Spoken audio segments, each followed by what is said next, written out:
Cool. Welcome back to the PT Graduate Podcast. My guest today, Eva Newman. How are you? Hello, I am really good, thank you. How about you? Yeah, good. Yeah, middle of the week, past noon, so we're over the hump, right? So we're downhill from here. Happy days.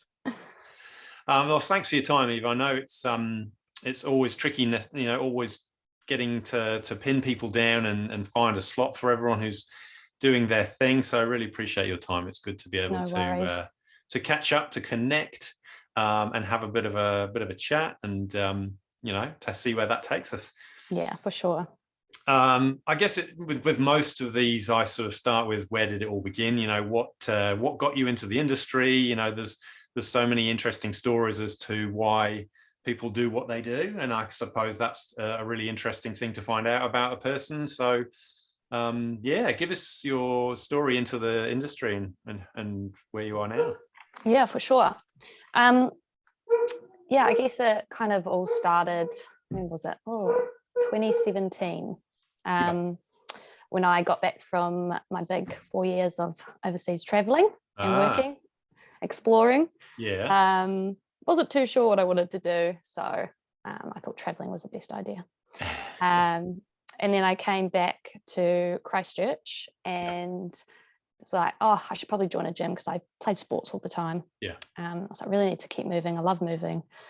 So I was like, I'll try out a gym, and got a PT because I wasn't sure what I was doing. And then a few weeks in, I was like, man, this is awesome. I feel like I could do this. I was kind of like joking around about it. And then, 5 years later now, look at me. So no super crazy story, but kind of just fell upon it. And just developed a massive passion for like holistic health, personalized health, improving people's well-being, longevity. That's kind of my jam, where I've kind of moved from that kind of general, just wasn't sure what I wanted to do in the industry. Let's just work with lots of different people. And it just kept coming back to me about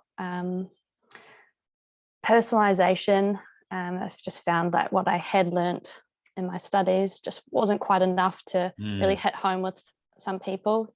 Some things work for some people and then not for others. So it's been a really nice, continuous, fluid learning journey so far. Oh, nice. So when you were sort of in that position of being the client, and you realized it could be something you'd want to do yourself, did you make that up? Did you make your mind up on your own, or did someone give you a little nudge? Or that's a good question. My ex-boyfriend that I had overseas was actually a PT, so I guess that there was a purpose to that relationship. The one that I wouldn't realize at the time. So I always didn't really know much about personal trainers when I met him, and so that kind of like sowed a little seed.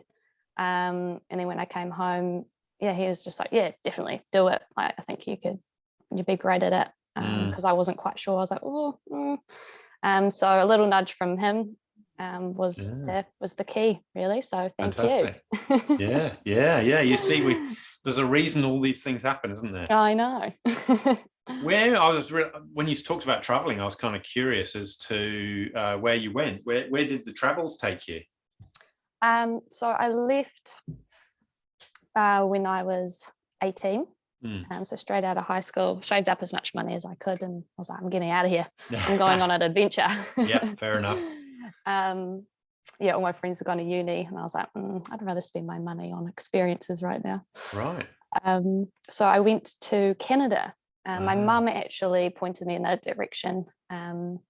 There was a IEP, so International Experience Program. Right. So it's meant to only be for 6 months, and they help you get a job before you leave. They help organise flights and just kind of make it a lot easier. So I did that. I moved to Banff in the Canadian Rockies in Alberta there, and did a winter season. Well, it was supposed to be just the winter season, and I was going to come back. And and I stayed the whole year Yeah. because I absolutely loved it. And I was kicking and screaming when I had to leave. I didn't want to go. Yeah. And so I decided after that I would go to the UK, and I lived in the UK for 2 years. Yeah. And still had the traveling bug. My boyfriend at the time, who was the PT, he wanted to move back to Dubai. So I ended up spending a year in Dubai as well before eventually coming home 4 years later. Yeah. Quite a mixture of places and cultures and experiences. Yeah, there was some good variety there. Yeah, it was awesome. Fantastic. And so when you got your quals, you obviously came back and went through that process, decided you were going to join the industry, got your qualifications. You started at City Fitness, is that right? Yes. Yeah. What happened there? How long was that for, and what was the experience like? Yeah, it was awesome. Obviously, that's where I joined up to exercise myself. It was just nice, good place to start. Nice and cheap and easy, big gym, lots of equipment. And yeah, I guess it was a really, really good place to start, because being in like a big box gym like that, you have access to so many different kinds of people. So when I got qualified, it was just like a constant influx of people. So lots of leads to work with. Obviously I was contracting, so starting my own business. So it was really awesome to have that constant flow of people to work with, and just better my skills and knowledge that I'd learnt. And yeah, I was there for 3.5 years. And yeah, I guess the other side of that as well is there were so many PTs there, so with so many different skills and experience, so you could just pick their brains constantly in the staff room about all sorts of things, and yeah, get some good advice. It was a really great place to start, just having that all like kind of under your nose, really. Yeah. So they were quite supportive, obviously, as a crew of PTs, and City Fitness itself, was that pretty supportive in terms of sort of helping you get going and find your feet? Yeah, absolutely. I mean, when I was there, we had head coaches, so we could always go to them with any issues we had, which was really nice. There was multiple touch points, and so you always felt like you had a voice, in a sense, that you had somewhere to go, which was great. We had that support. We constantly had upskill sessions as well, which was cool. I think I've really enjoyed those, and that's what made me want to continue to learn more. I was like, oh yeah, I think I can get even more outside of the gym as well. And the support was it was fairly good, considering how many people they had to manage, how many PTs. It's a pretty tough job. And yeah, I think I had a really great time. And I think one person, a couple of people definitely like stood out for me while I was there was Mark Hurdle, and he was really great support to me. And two of my head coaches, which is like Beth Cross and Phil Morrison as well. They were great people. And still touch base with them today. Yeah. It's good when you build those connections and maintain them, isn't it? Your network's strong. Yeah, absolutely. Great. And so those upskill sessions presumably were centered more around the technical, or was there some self-development stuff as well? How did they approach it? Majority of it was all kind of technical stuff. From memory. God, it feels like such a long time ago now. I can barely remember. It was definitely a lot of kind of technique stuff. It was just kind of more in depth to what we would have learnt in our course, because I did my course through City Fitness as well. Just goes into, and we also kind of had the opportunity to say, oh, could we learn more about this or this? Sure. It was Yeah, good. So you could kind of steer the content a little bit to your needs. Yeah, Yeah, absolutely. yeah, good stuff. So after those 3.5, where did you go? So after that, I was kind of ready to move on to Yeah. something smaller. Okay. So I went to Iron Hood Fitness in Right. Christchurch. So it's a really small boutique style gym. Yeah. So kind of polar opposite to where I was. I just wanted to Yeah. experience something a bit more different. Yeah. And at that point, I was moving down the track of, like personalized health, holistic. And I wanted to kind of really be able to voice that and make sure I was attracting those clients. Because those are the people that I wanted to help. So being in a smaller place, that was kind of easier to do that, I felt. And it was I really enjoyed working there. Just being in that, I think also the people really enjoyed being there as well, which was really nice. The energy was quite cool because it was so small, intimate. You could connect with everybody really easily, even if they weren't your clientele. It was quite a friendly, open place. Whereas in the big places, it's harder to connect with everyone because there's so many people. Yeah. And then Ironhood sort of had a transformation from sort of a more boutique-y gym into a health club, right? Yeah.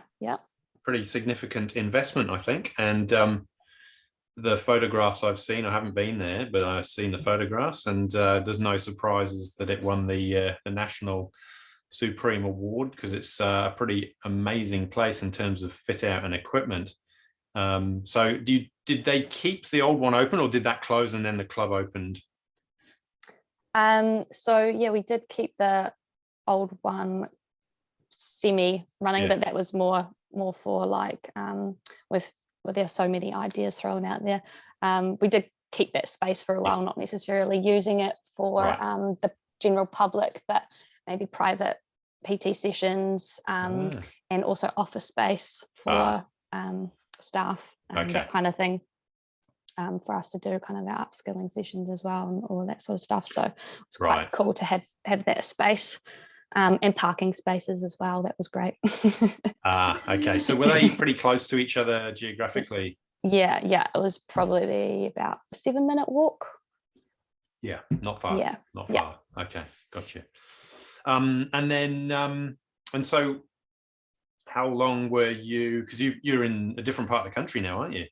I am. Yeah. So how long were you at the IHIF? Sorry, IHF. I've written it down like that, but my H crossed over into the I before shifting.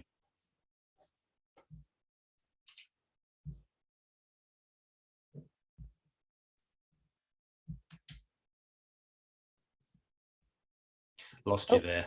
Hello. It's all right. I'll edit that out. Yeah. Oh, good.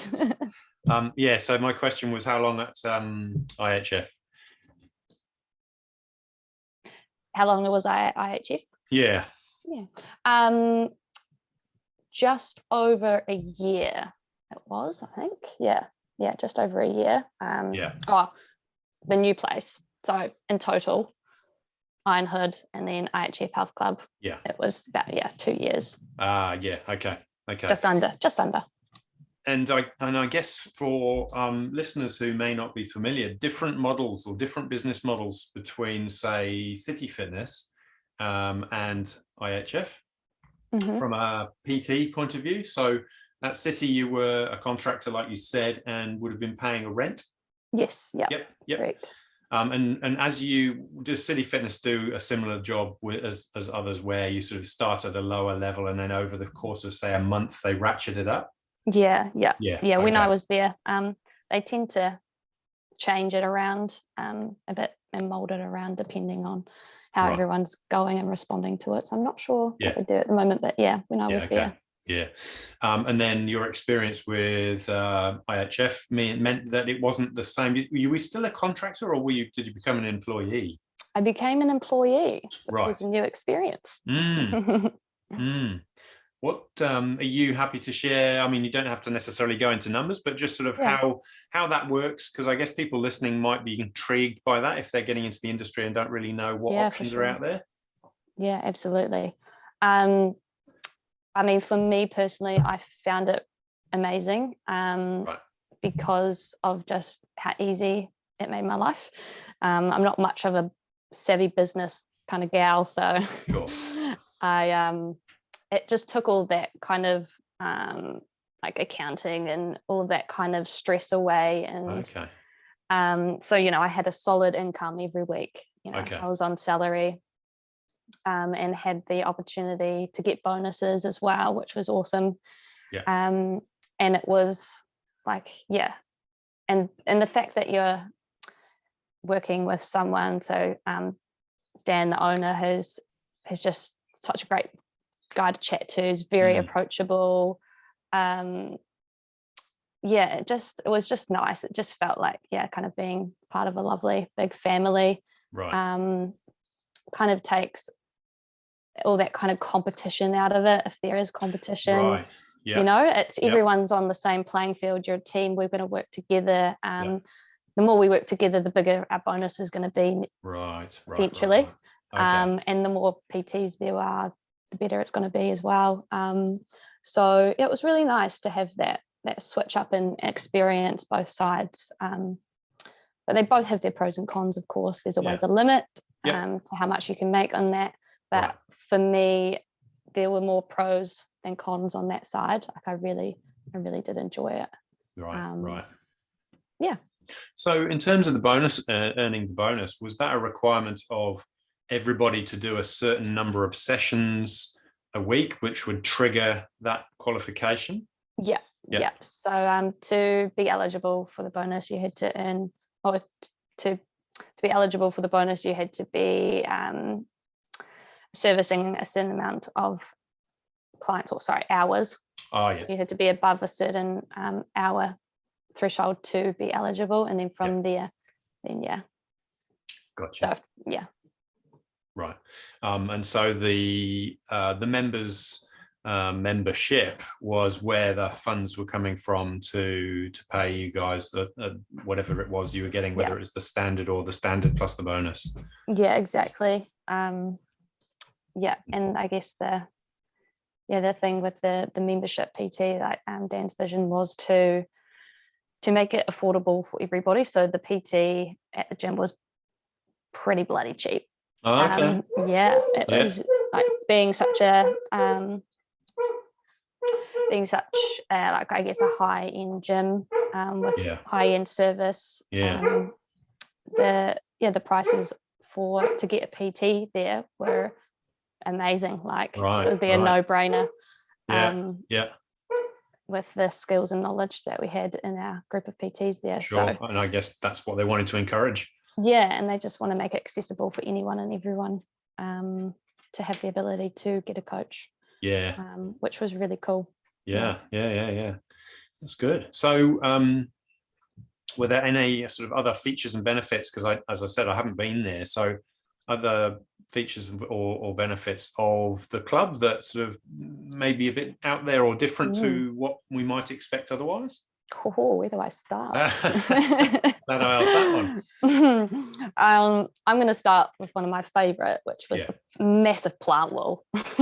Just the environment. I mean, everything is obviously high spec. That doesn't really, I mean, it's nice, but the plant walls, we had 2 giant plant walls right at the reception and then down the main corridor, and it just felt really nice. It felt refreshing being in there. You know how most of the time you walk into a gym and it's quite dingy and stinky. Not all, but some. It was complete opposite of that, which was amazing. It always felt fresh, light, airy. So I know environment can be really important to some people. Definitely. Which was it was really nice. And the first thing you see when you walk in is the cafe.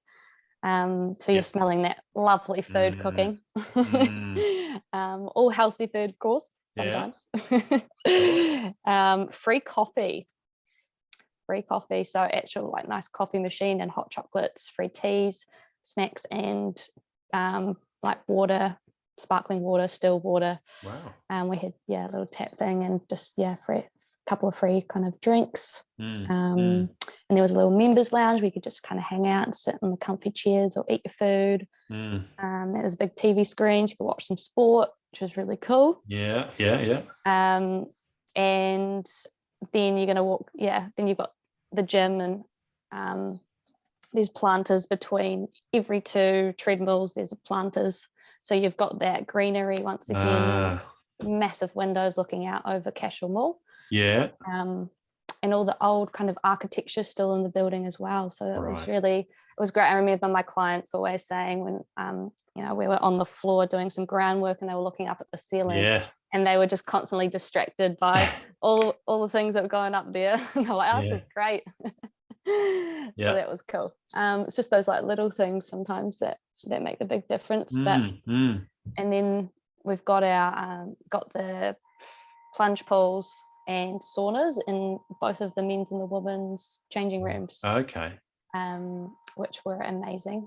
And then we had a yoga studio and a group fitness primer.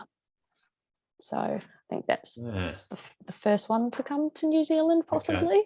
Okay. Yeah. Amazing. I need to go and have a look. Absolutely, you do. Yeah. So these plant walls and every 2 treadmills, etc., they're real plants as opposed to real plants. Right. Absolutely. Geez. No mucking around there. No. Geez, I'm just thinking about maintenance, and we have guys watering a wall. Yeah. There's a whole watering system all built into the wall. And then people come in and service it every now and then. Right. Wow. Quite a commitment. And I guess is that based on anything overseas? Do you know? Is it or is it something that's kind of been dreamt up here? Good question. I think it's been Dan's dream for a wee while. From memory and conversations we've had in the past. He's just so passionate. And have so many ideas. It's very it's very cool. But I think it's come out of his brain. Okay. I don't want to say it hasn't, just in case. Yeah. And you've sort of followed this personalized I guess delivery of services.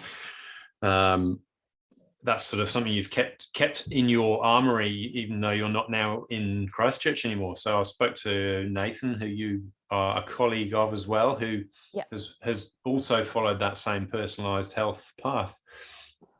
Is that something that that sounds like that's the constant, but is that something you're still doing and still working with clients? I know you're doing the corporate thing as well, but individual clients as well. Yeah, absolutely. Right. I guess I've taken a little rest, a little reprieve at the moment. And it's just what I needed for a bit, and slowly kicking back into things. Kind of gathering or kind of just sitting back and figuring out what's really important to me. What do I want to, what's my higher purpose? I felt like I got a little bit lost in a sense, because I was learning so much and there's just so much going on. And I guess I've got COVID to thank for that, where it forced me to slow down a bit and really start to rethink what I want. And how that looks for me. And it was more of I've come to realize it's more of like an unconventional direction and purpose, I guess. Something that may have been suppressing for a while because I was just constantly busy. So it's been quite an awesome journey moving up here and taking that leap. And it hasn't been easy at all, but it's definitely been worth it, and I guess been reaping the benefits from as soon as I got here, which is awesome. And I'm just working on getting my qualification for becoming an animal and flow instructor, because I love just working with body weight and keeping it nice and simple and easy for clients, and giving them the chance to do exercise whenever, wherever, without any equipment is just pretty epic, and still targets all areas of the body. Yes, flexibility, stability, strength, power, endurance, like all of it. And it just got me super excited about, coaching people again, and using the skills that I've learnt through, holistic movement coach, and applying that within that as well to improve people's mobility. So I've been just kind of working on that, and just slowly people are coming to me now. I just started a kind of donation-based group fitness class once a week, just to get to know people in the area. Smart. And sorry, whiteboard was about to fall over. All good. I've got my friend to thank for that idea. It's been really positive. So just kind of putting yourself out there with no expectation except for gaining connection, especially when you're in a new place, and just getting to know people and telling them about what you do in that space as well has been really cool, really fun. And I've had such a good response from that, and have now got one-on-one clients from it. So excellent. Sometimes it's not all about, just focusing on that monetary gain.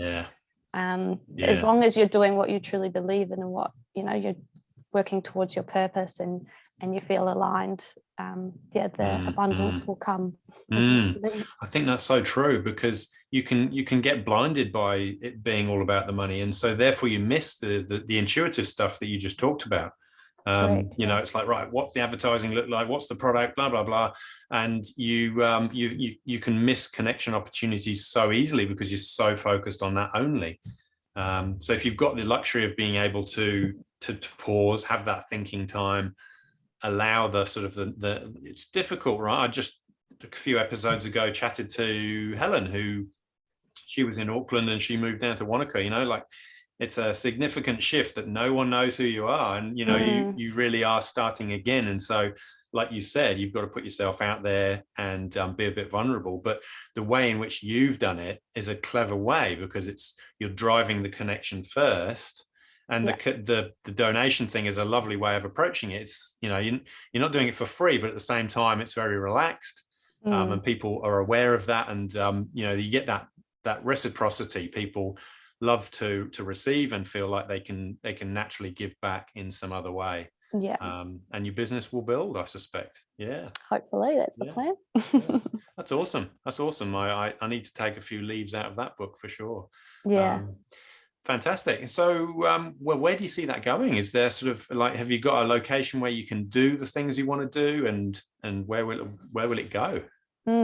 Or is that too constructive? Not really. At the moment, I'm just running these in our back garden, which is cool. Super easy and simple. Nice. And we've got the space at the moment, which is great. Right. However, we will be moving soon. And I kind of want to, like, this is my idea, is to move everything online as much as possible. Right. Now, I do love the one-to-one connection. However, I would like my vision is to have majority of my income online, so it's stable, it's steady to an extent, as much as I can get it to be. It's easily accessible, so I'll run multiple group kind of fitness classes online, so I can reach worldwide maybe one day. Why not? But at least New Zealand. And so I have that. I can do one-on-one sessions online as well. And then I basically would like to live in two places. Oh, right. Okay. So in each half of the year, I want to spend summer up here in Golden Bay. So summer and autumn. Sorry. No. Yeah, summer and spring. No. Oh my gosh, what am I? I'm trying to think. Oh my god. What comes before summer? So spring, and then spring and summer. Summer and autumn up here. Sorry. Oh, summer and autumn. Yeah. Okay. Yes. Okay. So you get sort of November. So December to May. Yes. Yeah. Yeah. So So summer and autumn. There we go. Yeah. Great seasons. Yeah, and then and then winter and spring down like Wanaka area. Because I mean that's where my roots are originally. Okay. I love being there. I'm all like there at least 3 or 4 times a year. Well, when I was living in Christchurch, I just have a really good connection with that place, and something's telling me I can live in 2 places at once and get the best of both worlds. And that's where this kind of break has taken me, is like I don't have to just like abide by the normal kind of way of living. Like just take a step back and think about what you truly do want. It doesn't have to be what everyone else is doing or what the norm is, or you can live your life however you want, as long as you're truly passionate about it and believe in it. Absolutely. Not that it'll be super easy to begin with, but if you really want it, you'll make it work. So obviously my love for snowboarding really takes me down there. So that's why I want the best of both worlds. Okay. Yeah. Well, why not? I mean, as you say, there's so many fixed ways of doing things that you know, we kind of all just fall into a pattern, don't we? And for sure. If you've got the ability to stand back and choose and tweak that, change it, create your own version of that fits into a lifestyle that you want to live, go for it. I love it. That's fantastic. It's it's, I guess lots of people would look at that and go, oh, that sounds good. You know, they could have it too, but they've got to want to Absolutely. have it. So, yeah, good and on it you. did take me this long to kind of get there. You know, it's always been a want or a vision of mine, but I just kind of suppress it. Oh, it's too hard, or no, that won't work. And sometimes it takes a really massive change and shift in your life to be like, oh, okay, I can do this. Let's just do it. Yeah. And nothing that's worth having happens overnight. You know, it's always a chip away. But you know, if you're clear on your vision and purpose, every day is a step towards that thing. So absolutely, yeah. For sure. Ooh, I'm excited. I'm looking forward to having somewhere to stay in Wanaka for a start, and seeing you grow and develop into this amazing flexi life, which gives you, you know, the beautiful what's the north of the South Island, so Marlborough in the warmer months, and then the winter sports in the winter and spring months. Yeah, absolutely. Fantastic. Chase the seasons that you want. I mean, people do it in a sort of semi-retirement, don't they? They'll you know, they might have southern hemisphere home, northern hemisphere home, and you know, it takes a long time to probably get to a position where you can do that. But if you've, you know, worked hard enough over a period of years to create an income that allows you to A, set those things up, and B, continue to live that way, wonderful. Absolutely. Yeah. Doing it in New Zealand is a pretty special way of doing it, because we have such contrasting climates, don't we, between one end of the country to the other. It could be another country, really. Yeah. So that's awesome. Very exciting. It is. Well, we're probably getting close to running out of time. So at the end of these, I typically kind of try and extract some nuggets from people's brains on things that they would recommend people do for success, or things that you've learned the hard way and gone, shit, I'm not going to do that again, because you know, it didn't work, but it's been a really useful lesson. So what would yours be, Eva? Cool. Good question. I'd say, like, never stop learning. Learning is so key, no matter how big or small it is. Always, be open to learning. And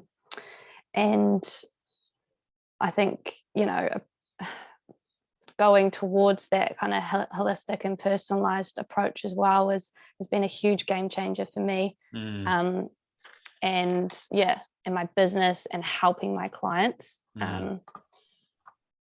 achieve what they want to achieve faster and in ways that are going to help them further down the line in their life, not just now. So that's been I guess a huge game changer for me. And just like reminding yourself, like you can only do the best you can with what you've got at the time. Like it's really easy to be hard on yourself, especially when you're starting a new business. There's a lot going on, a lot of expectations that you can put on yourself sometimes, and it's easy to get overwhelmed. So yeah, I learned that, yeah, just reminding yourself that, yeah, always do the best you can with what you've got. As long as you're doing that, you're doing bloody good. Yeah, good. Yeah. Excellent. Yeah, I think that's pretty much it. Cool. Excellent. Well, again, thank you for your time. It's been really good chatting and learning more about you and what you've been up to in the last sort of 6 to 9 months. It's great. Well done, and Yeah. good on you for creating such a fantastic, lifestyle and vision for the future. Once that's clear, it's so much easier to know where you're going. Absolutely. Yeah. I'm pretty excited. Yeah. Go get it. Go get it. Cool. All right. Thanks a lot, and see you later. Yeah, thanks. See ya. Cheers. Bye.